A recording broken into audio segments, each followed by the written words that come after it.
വാസ്തു അനുസരിച്ചിട്ട് പ്രധാന ദിക്കുകളും അതിന്റെ ഫലങ്ങളും. വാസ്തു അനുസരിച്ചിട്ട് നമുക്ക് 8 ദിക്കുകളുണ്ട്. 4 മൂലകളും 4 ദിക്കുകളും, അങ്ങനെ 8 ദിക്ക്, ഒരു ബ്രഹ്മസ്ഥാനവുമുണ്ട്. ദിക്കുകൾ: തെക്കു പടിഞ്ഞാറ് കന്നിമൂല, പടിഞ്ഞാറ് വടക്ക് പടിഞ്ഞാറ് വായുകോണ്, വടക്ക് വടക്ക് കിഴക്ക് ഈശാനകോണ്, കിഴക്ക് തെക്ക് കിഴക്ക് അഗ്നികോണ്, തെക്ക് വശം. ഇങ്ങനെയാണ് 8 ദിക്കുകളും അതിൻ്റെ സെൻറ്ററിൽ ഒരു ബ്രഹ്മസ്ഥാനവുമുണ്ട്. ഇതിൽ തെക്കു പടിഞ്ഞാറ് മൂല കന്നിമൂല, ഈ ഭാഗത്ത് ഇത് വീട്ടിൽ ഗൃഹനാഥയുടെ ദിക്കായി കണക്കാക്കുന്നു. ഗൃഹനാഥ. അപ്പോൾ തെക്കു പടിഞ്ഞാറ് ഭാഗത്ത് വരുന്ന ഏതൊരു ദോഷവും വീട്ടിൽ ആരെ ബാധിക്കും? ഗൃഹനാഥയെ ബാധിക്കും. അപ്പോൾ ഒരു വീടിനെ സംബന്ധിച്ചിടത്തോളം ആ വീടിനെ കറക്റ്റ് 8ആയിട്ട് ഡിവൈഡ് ചെയ്യുമ്പോൾ തെക്കു പടിഞ്ഞാറ് എന്ന് പറയുന്ന ഈ 45 ഡിഗ്രിക്ക് അകത്ത് നമുക്ക് എന്തെങ്കിലും ദോഷങ്ങൾ വീടിനകത്തോ വീടിന്റെ പുറത്തോ വന്നു കഴിഞ്ഞാൽ ഇത് ആരെ ബാധിക്കും? ഗൃഹനാഥയെ ബാധിക്കും. ഇവിടെ വരാവുന്ന ദോഷങ്ങൾ എന്തൊക്കെയാണ്? പുറത്ത് ഇവിടെ കിണർ വരാം, ബോർവെല് വരാം, സെപ്റ്റിക് ടാങ്ക് വരാം, വേസ്റ്റ് വാട്ടറിന്റെ കുഴി വരാം. ഈ ഭാഗം താന്ന് കിടക്കാം, അതായത് വീടിന്റെ എടുക്കുമ്പോൾ കിഴക്ക് ഭാഗം ഉയർന്നും തെക്ക് പടിഞ്ഞാറ് ഭാഗം താന്നും കിടക്കാം. ഇതൊക്കെ വാസ്തുദോഷങ്ങളായിട്ട് ഫെങ്ഷുയിൽ കണക്കാക്കുന്നുണ്ട്. ഇത്തരത്തിലുള്ള പ്രശ്നങ്ങൾ ആരെ ബാധിക്കും? ഗൃഹനാഥയെ ബാധിക്കും. അടുത്തത് വീടിനകത്ത് വരാവുന്ന വാസ്തുദോഷങ്ങൾ: തെക്ക് പടിഞ്ഞാറ് കിച്ചൺ വരാം, തെക്ക് പടിഞ്ഞാറ് ഭാഗത്ത് ടോയ്ലറ്റ് വരാം. ഈ വീട്ടിൽ പണി കഴിക്കുമ്പോൾ തെക്ക് പടിഞ്ഞാറ് എന്ന് പറയുന്ന ഈ 45 ഡിഗ്രി വീട്ടിൽ ഇല്ലാതെ വേണമെങ്കിലും പണി കഴിപ്പിക്കാം. ഇതൊക്കെ കന്നിമൂലയുടെ ദോഷങ്ങളായിട്ട് കരുതുന്നുണ്ട്. ഗൃഹനാഥയെ ബാധിക്കും. അപ്പം തെക്ക് പടിഞ്ഞാറ് ദിക്ക് ഗൃഹനാഥയുടെ ദിക്കാണ്. ഇവിടെ വരാവുന്ന ദോഷങ്ങൾ അകത്തും പുറത്തുമുള്ളതും നമ്മൾ കറക്റ്റ് ചെയ്തു. അടുത്തത് വടക്ക് പടിഞ്ഞാറ്. വടക്ക് പടിഞ്ഞാറ് ആരുടെ ദിക്കാണ്? വടക്ക് പടിഞ്ഞാറ് ഗൃഹനാഥന്റെ ദിക്കാണ്. വടക്ക് പടിഞ്ഞാറ് ഗൃഹനാഥന്റെ ദിക്ക്. അപ്പോൾ വടക്ക് പടിഞ്ഞാറ് ഭാഗത്തുണ്ടാവുന്ന പ്രശ്നങ്ങൾ ആരെ ബാധിക്കും? ഗൃഹനാഥനെ ബാധിക്കും. ഇവിടെ ഉണ്ടാവുന്ന പ്രശ്നങ്ങൾ എന്തൊക്കെയാണ്? ഇവിടെ കിച്ചൺ വരാം, ഇവിടെ ടോയ്ലറ്റ് വരാം, അവിടെ മിസ്സിങ് വരാം. ഇത്രയും ഭാഗം ഇല്ലാതെ വീട് പണിഞ്ഞിട്ടുണ്ടാവും. ഇതിനെ മിസ്സിങ് എന്ന് പറയും. അപ്പം വടക്ക് പടിഞ്ഞാറ് ഭാഗത്തുണ്ടാവുന്ന ഏതൊരു പ്രശ്നവും ഗൃഹനാഥനുമായി ബന്ധപ്പെട്ട് നിൽക്കുന്നു. അത് ഗൃഹനാഥനെ ബാധിക്കുന്നു. ഇനിയിപ്പോൾ നമുക്ക് അടുത്തത് എന്താ വന്നിരിക്കുന്നത്?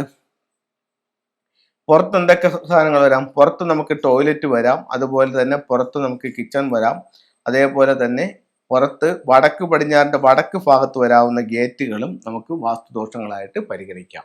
ഇവിടെ അങ്ങനെയാണെങ്കിൽ എവിടെ ഗേറ്റ് വരാം? വടക്ക് പടിഞ്ഞാറിന്റെ പടിഞ്ഞാറിൽ ഗേറ്റ് വരാം. അപ്പോൾ ഇത്തരം പ്രശ്നങ്ങളും വാസ്തുദോഷങ്ങളായിട്ട് നമുക്ക് പരിഗണിക്കാം. അടുത്ത മൂല ഏതാണ്? ഈശാനകോണ്. ഈശാനകോണിൽ വന്നുകൂടാത്ത കാര്യങ്ങൾ എന്തൊക്കെയാണ്? സെപ്റ്റിക് ടാങ്ക് വന്നുകൂടാ, വേസ്റ്റ് വാട്ടറിന്റെ കുഴി വന്നുകൂടാ, അതുപോലെ തന്നെ ഈ ഭാഗം ഉയർന്നിരിക്കാനും പാടില്ല. മറ്റുള്ള ദിക്കുകളെ അപേക്ഷിച്ച് വടക്ക് കിഴക്കെന്ന് പറയുന്ന ഈശാനകോണ് ഉയർന്നിരിക്കാനും പാടില്ല. ഇവിടെ വരാവുന്ന സംഭവങ്ങൾ എന്തൊക്കെയാണ്? ഇവിടെ നമുക്ക് ബോർവെല്ല് വരാം, സമ്പ് വരാം, അതുപോലെ തന്നെ കിണർ വരാം എന്നീ കാര്യങ്ങളെല്ലാം നമുക്കിവിടെ വരാം. അപ്പം വടക്ക് കിഴക്ക് ഭാഗത്ത് ഇത്തരം കാര്യങ്ങൾ ശ്രദ്ധിക്കുന്നത് ഏറ്റവും നല്ലതായിരിക്കും. അടുത്തത് തെക്ക് കിഴക്ക്. തെക്ക് കിഴക്ക് എന്ന് പറയുന്നത് ഏത് ദിക്കാണ്? അഗ്നികോണ്. അപ്പൊ തെക്ക് കിഴക്ക് എന്ന് പറയുമ്പോഴത്തേക്ക് ഇത് ആരുടെ ദിക്കാണ്? വീട്ടിൽ മൂത്ത പെൺകുട്ടിയുടെ ദിക്കായിട്ട് ഫെങ്ഷുയിൽ തന്നെ കണക്കാക്കുന്നുണ്ട്. തെക്ക് കിഴക്ക് ആരുടെ ദിക്ക്? മൂത്ത പെൺകുട്ടിയുടെ ദിക്ക്. അപ്പൊ തെക്ക് കിഴക്ക് ഭാഗത്ത് വരുന്ന ടോയ്ലറ്റ്, തെക്ക് കിഴക്ക് ഭാഗത്ത് വരുന്ന മിസ്സിങ്, ഇതൊക്കെ ആരെ ബാധിക്കും? മൂത്ത മകളെ ബാധിക്കും. അതേപോലെ തന്നെ തെക്ക് കിഴക്ക് ഭാഗത്ത് വീടിന്റെ പുറത്ത് എന്തൊക്കെ വരാം? സെപ്റ്റിക് ടാങ്ക് വരാം, അത് കണക്ക് തന്നെ ബോർവെല്ല് വരാം, അതുപോലെ തന്നെ കിണർ വരാം, ഇവിടെ സമ്പ് വരാം. ഇതെല്ലാം വാസ്തുദോഷങ്ങളായിട്ട് ഫെങ്ഷുയിൽ കണക്കാക്കുന്നുണ്ട്. അപ്പോൾ തെക്ക് കിഴക്കിന്റെ കിഴക്കിലോ ഇത്തരത്തിലുള്ള കാര്യങ്ങൾ പാടില്ല. അത് വലിയ വാസ്തുദോഷമായി കാണാം. അപ്പോൾ ഇത്തരം കാര്യങ്ങൾ ഉറപ്പായിട്ടും വീട്ടിൽ നിന്നും ഒഴിവാക്കേണ്ടതാണ്. അപ്പോൾ ഈ 4 ദിക്കിന്റെ പ്രാധാന്യവും ഈ 4 ദിക്ക് ആരെ സൂചിപ്പിക്കുന്നുവെന്നും അവിടെ ഒഴിവാക്കേണ്ട കാര്യങ്ങൾ നമ്മൾ പറഞ്ഞു കഴിഞ്ഞു. ഇനി ഇവിടുത്തെ പ്രോസ്പെരിറ്റിക്ക് വേണ്ടിയിട്ട് 4 ദിക്കുകളിൽ എന്തൊക്കെ ചെയ്യാം എന്നുള്ളത് നമുക്ക് നോക്കാം. തെക്ക് പടിഞ്ഞാറ് ഭാഗത്ത് നമുക്ക് വീടിന്റെ പുറത്ത് ഇവിടെ ഒരു റെഡ് ലൈറ്റ് കൊടുക്കുന്നത് നല്ലൊരു റെമഡിയാണ്.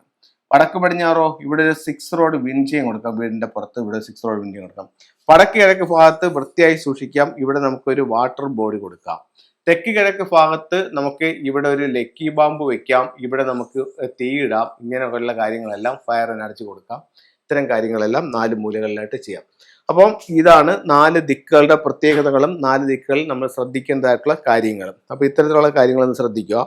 ഇനി നമുക്ക് ഫെങ്ഷുയുടെ ചില ടൂളുകളിലേക്ക് പോകാം. ഇപ്പൊ നമുക്കൊരു ധനകാര്യ സ്ഥാപനം അല്ലെന്നുണ്ടെങ്കിൽ നമുക്കൊരു പിന്നെ ഒരു സ്ഥാപനം, ഒരു ബിസിനസ് സ്ഥാപനം, അങ്ങനെയുള്ള സ്ഥലങ്ങളിൽ കസ്റ്റമേഴ്സിനെ ആകർഷിക്കാനും കസ്റ്റമേഴ്സിനെ വിളിച്ചു കയറ്റുന്നതെന്നുള്ള രീതിയിൽ ഒരു ലക്കി ക്യാറ്റിനെ വെക്കാം. അപ്പം ഇത് മെയിൻ കൗണ്ടറിൽ വെച്ചിട്ട് പുറത്തോട്ട് നോക്കിയിരിക്കും. അതിൻ്റെ കൈ ഇങ്ങനെ എപ്പോഴും ഇങ്ങനെ മൂവ് ചെയ്തുകൊണ്ടിരിക്കണം. അപ്പം നമുക്ക് ശരിക്കും കസ്റ്റമേഴ്സ് നമ്മളിലേക്ക് വരാനായിട്ട് നല്ലൊരു ടൂളായിട്ട് ഫെങ്ഷുയിൽ കണക്കാക്കുന്നുണ്ട്. അതുപോലെ തന്നെ തൊഴിൽപരമായിട്ട് അഭിവൃദ്ധി നേടാനായിട്ട് നമുക്ക് ഓഫീസിൻ്റെയോ വീടിൻ്റെയോ വടക്ക് ഭാഗത്ത് അരോന മത്സ്യത്തിൻ്റെ സ്റ്റാച്ചു വയ്ക്കാവുന്നതാണ്. അതേപോലെ തന്നെ നമുക്ക് ഒരുപാട് പ്രോസ്പെരിറ്റികൾ ഉണ്ടാവാനും സൗഭാഗ്യങ്ങൾ വർദ്ധിപ്പിക്കാനും ട്രാവലിംഗ് ബുദ്ധ എന്ന് പറയുന്ന ഇത്തരത്തിലുള്ളൊരു മോഡൽ ബുദ്ധ നമുക്ക് വീട്ടിൽ സൂക്ഷിക്കാവുന്നത് നമുക്ക് പിന്നെ സാമ്പത്തികമായിട്ടും എല്ലാ സൗഭാഗ്യങ്ങളും ഉണ്ടാക്കാനായിട്ട് നല്ലൊരു ടൂളായിട്ട് ഫെങ്ഷുയിൽ അതിനെ കണക്കാക്കുന്നുണ്ട്. അപ്പോൾ എല്ലാവർക്കും എല്ലാ സൗഭാഗ്യങ്ങളും ഉണ്ടാവട്ടെ എന്ന് പ്രാർത്ഥിച്ചുകൊണ്ട് നിർത്തുന്നു. നന്ദി, നമസ്തേ.